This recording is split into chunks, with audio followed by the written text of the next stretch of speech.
actually. But since we're not busy other than that, here's a couple of facts. He's not just a regular moron. He's the product of the greatest minds of a generation, working together with the express purpose of building the dumbest moron who ever lived. And you just put him in charge of the entire facility. Good, that's still working.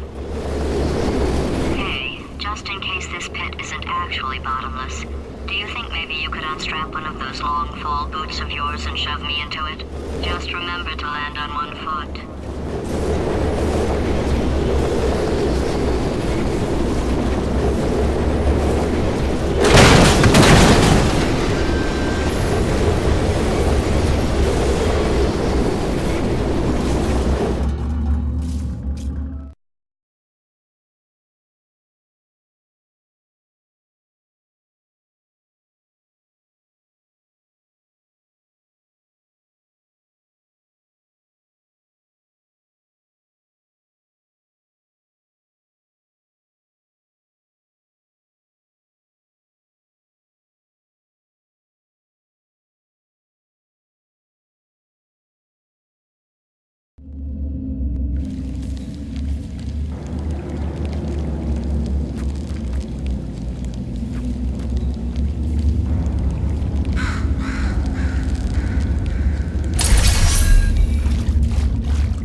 because we want the best.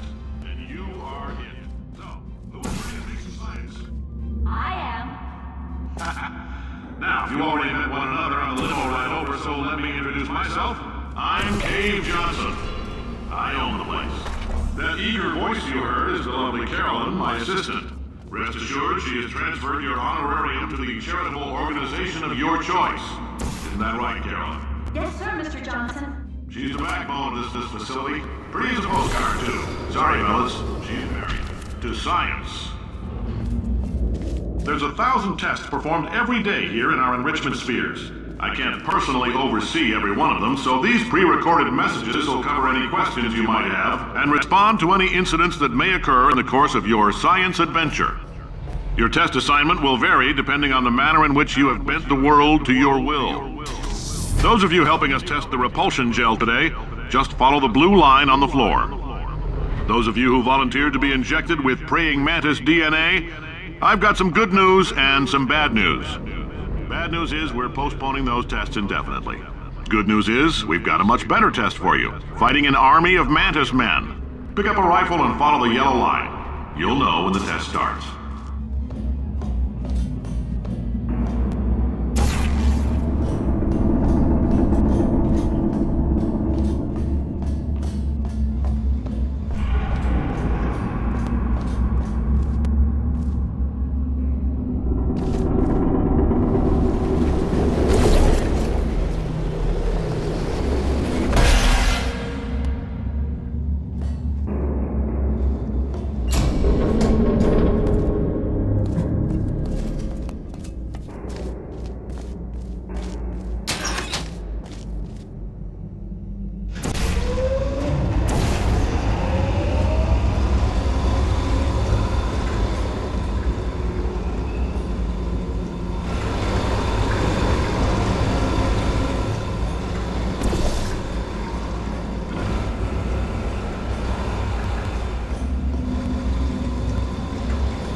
They say great science is built on the shoulders of giants.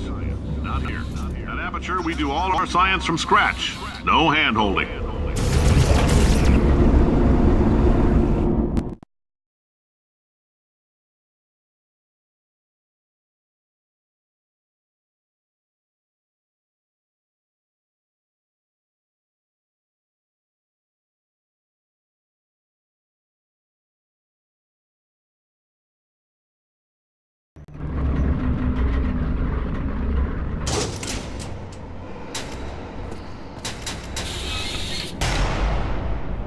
All right, let's get started.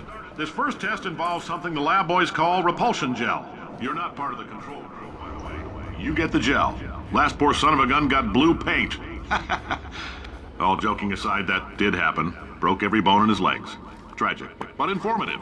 Or so I'm told.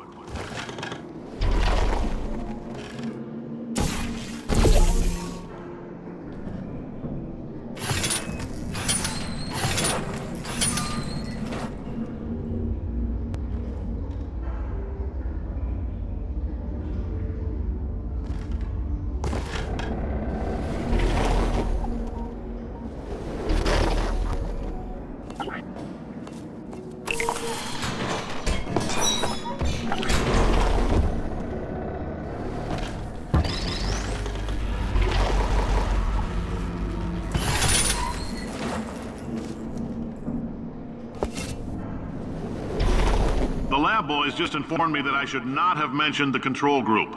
They're telling me I ought to stop making these pre-recorded messages. That gave me an idea. Make more pre-recorded messages. I pay the bills here, I can talk about the control group all damn day.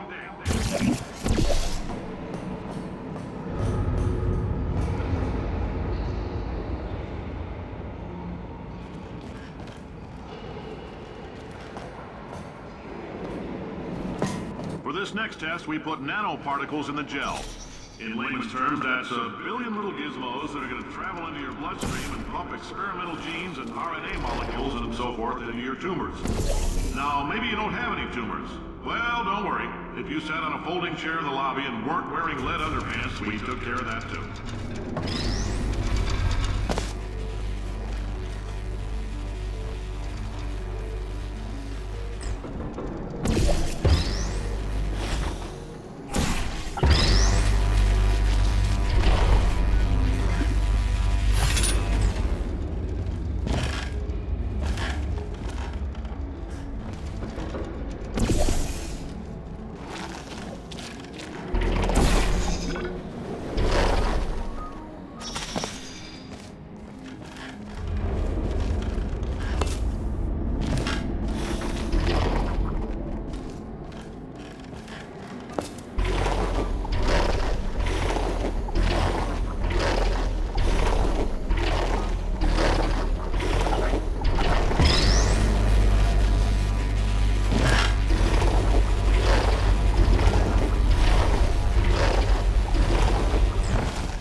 Oh, in case you got covered in that repulsion gel, here's some advice the lab boys gave me. Do not get covered in the repulsion gel. We haven't entirely nailed down what element it is yet, but I'll tell you this, it's a lively one, and it does not like the human skeleton.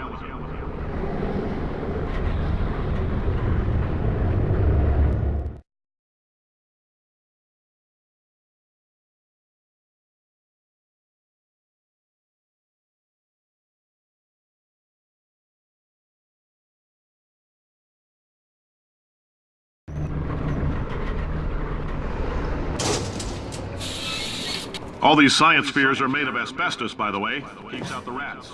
Let us know if you feel a shortness of breath, a persistent dry cough, or your heart stopping, because that's not part of the test. That's asbestos. Good news is the lab boys say the symptoms of asbestos poisoning show a median latency of 44.6 years. So if you're 30 or older, worst case scenario, you miss out on a few rounds of canasta. Plus, you forwarded the cause of science by 3 centuries. I punched those numbers into my... Ha! I like your style. You make up your own rules, just like me. Bean Counter said I couldn't fire a man just for being in a wheelchair. Did it anyway. Ramps are expensive.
Just a heads up, that coffee we gave you earlier had fluorescent calcium in it so we can track the neuronal activity in your brain. There's a slight chance the calcium could harden and vitrify your frontal lobe. Anyway, don't stress yourself thinking about it. I'm serious. Visualizing the scenario while under stress actually triggers the reaction.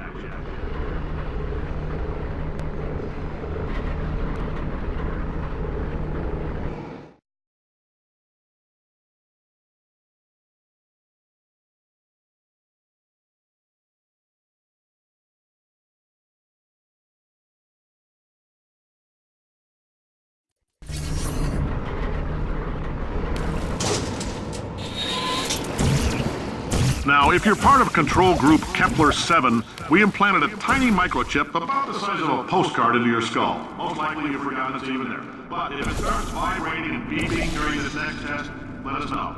Because that means it's about to hit 500 degrees, so we're going to need to go ahead and get that out of you pretty fast.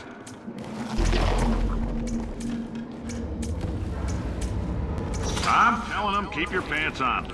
All right, this next test may involve trace amounts of time travel. So, word of advice, if you meet yourself on the testing track, don't make eye contact. Lab boys tell me that'll wipe out time. Entirely. Forward and backward. So, do both of yourselves a favor and just let that handsome devil go about his business.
this, it means you're taking a long time on the catwalks between tests. The lab boys say that might be a fear reaction. I'm no psychiatrist, but coming from a bunch of eggheads who wouldn't recognize the thrill of danger if it walked up and snapped their little pink bras, that sounds like projection. They didn't fly into space, storm a beach, or bring back the gold. No, sir, we did. It's you and me against the world, son. I like your grit. Oswald could use some work, though. Now let's solve this thing.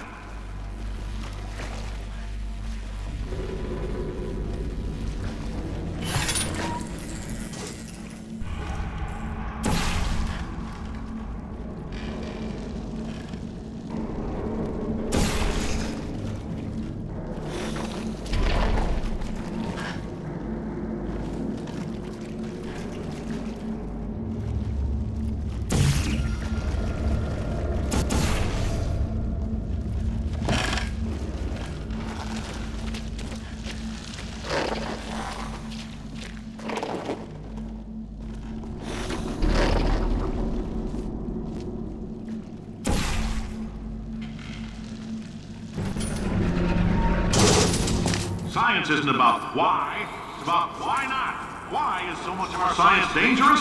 Why not marry safe science if you love it so much? In fact, why not invent a special safety door that won't hit you on the butt on the way out because you are fired? Now you, test subject, you're doing fine. Yes, you, box your stuff. Out the front door, parking lot, car, goodbye.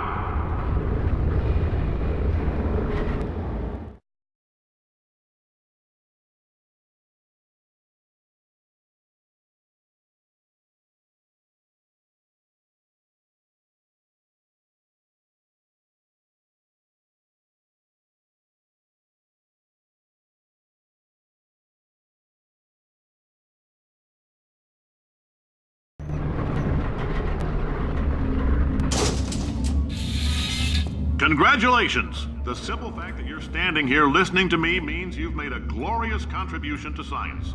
As founder and CEO of Aperture Science, I thank you for your participation and hope we can count on you for another round of tests. We're not going to release this stuff into the wild until it's good and damn ready, so as long as you keep yourself in top physical form, there will always be a limo waiting for you. Say goodbye, Carolyn. Goodbye, Carolyn. She is a gem.